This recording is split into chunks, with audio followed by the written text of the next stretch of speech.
Ya, pemirsa, kita lanjutkan perbincangan. Bang Rey, saya ingin mengkutip kata-kata dari mantan Presiden SBY tadi mengatakan, sayang sekali saya belum punya kesempatan bertemu Bapak Presiden kita, Bapak Jokowi. Kalau ada niatan bertemu, saya mau ngomong blak-blakan. Siapa yang melaporkan kepada beliau?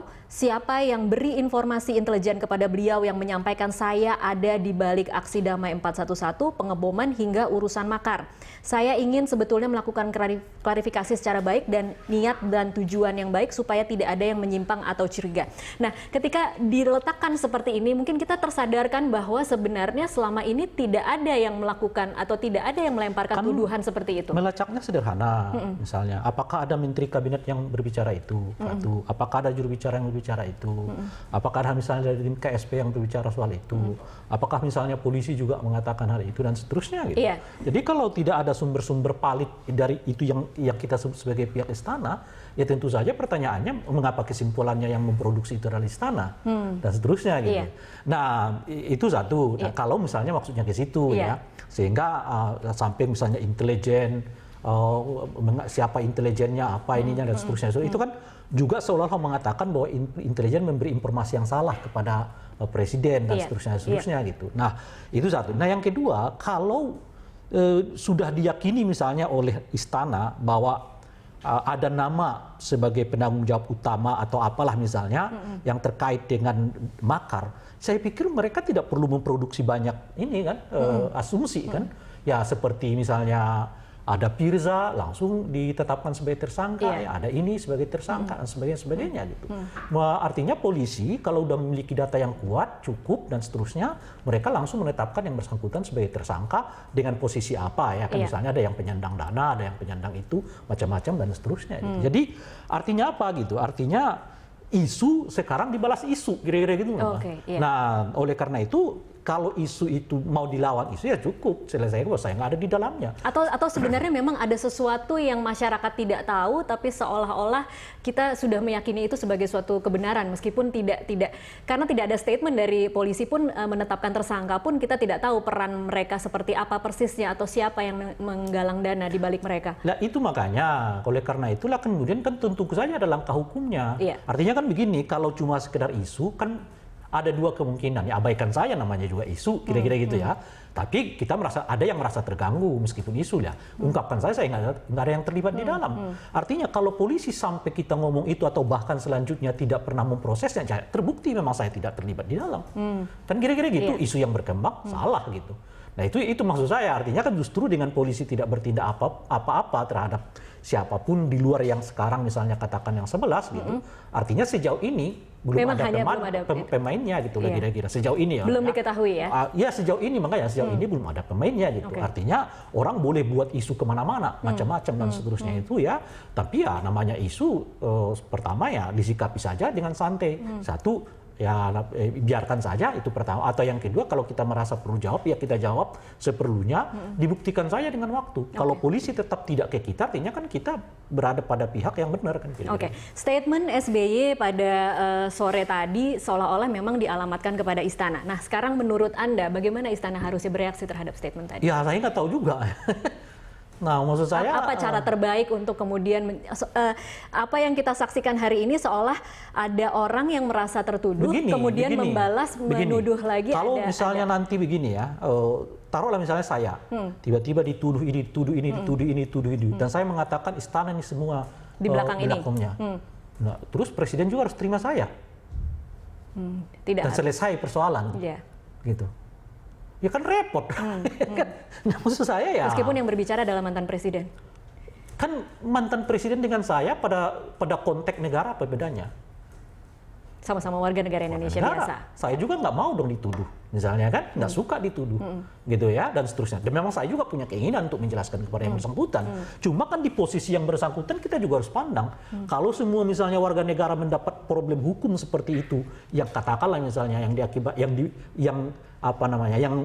mengakibatkan berhadapan-hadapan antara kita dengan negara dan selalu menyelesaikannya dengan bertemu dengan presiden, ya repot. Itu maksud saya kan. Oleh karena itu mungkin bagi saya ya mungkin tunggu saja, kalau memang tidak ada kalau saya nggak terlibat, nggak ada dasar bagi polisi bagi apapun misalnya untuk menjerat saya dalam dalam proses hukum ini. Oke, baik. Hanya waktu yang kemudian bisa menjelaskan. Kira-kira. Oke, baik. Kita mau mencoba lagi.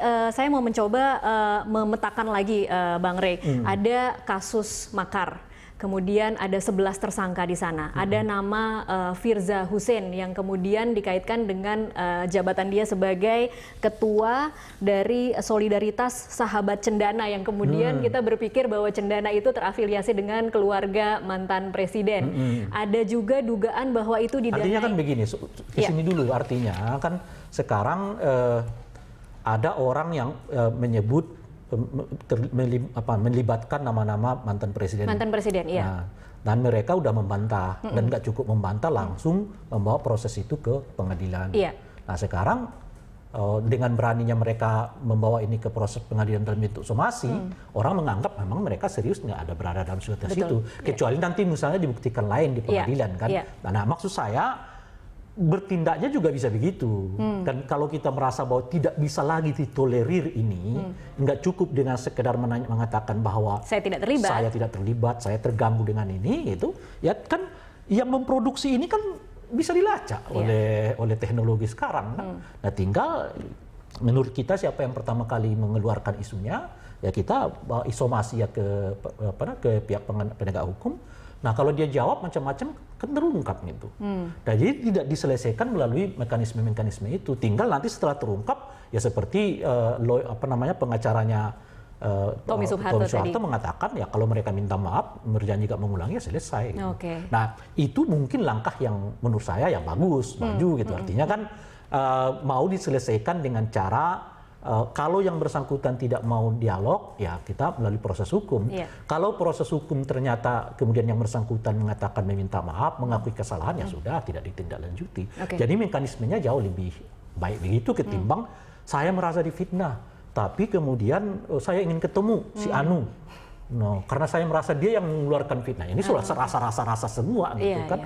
Nah, yang di sana kan jawab saya tidak pernah merasa, tidak pernah mengeluarkan itu. Mungkin ada pihak keempat yang mengeluarkan. Aduh repot kita dan gitu.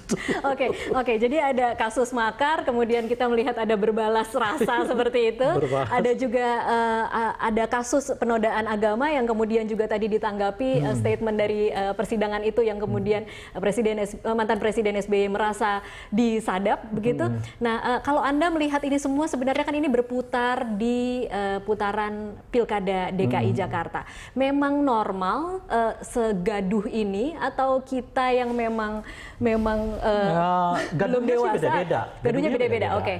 Kalau masih wajar atau tidak? Ini agak berbeda. Nah, kalau di tempat yang lain itu kan ada sampai bakar-bakaran kan. Sebelum ini ya, katakanlah misalnya sebelum tahun 2010.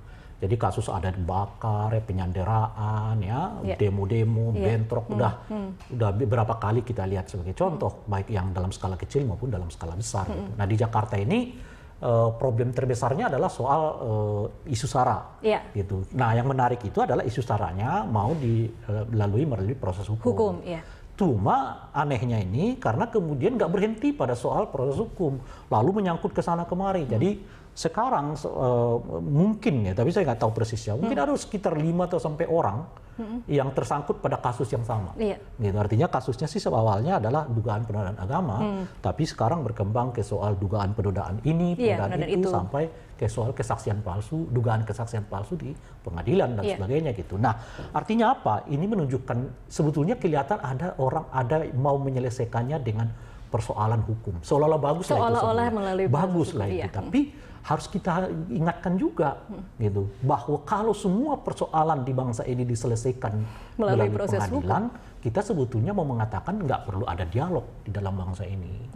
Gitu. Itu yang terlupakan gitu. Makanya hal yang mesti didialogkan ya kita dialogkan. Kecuali pada batas tertentu tidak ada kata sepakatan, kita uji di pengadilan. Siapa seharusnya yang kemudian bisa punya kewenangan untuk mengatakan bahwa ini kan bisa selesai dengan dialog tanpa harus di proses hukum? Kan sebetulnya kan kalau dilihat kultur kita kan dari awal sudah dialog. Ya, dan itu sekarang yang ada euforia soal mau menyelesaikan proses hukum. Kira-kira begitu.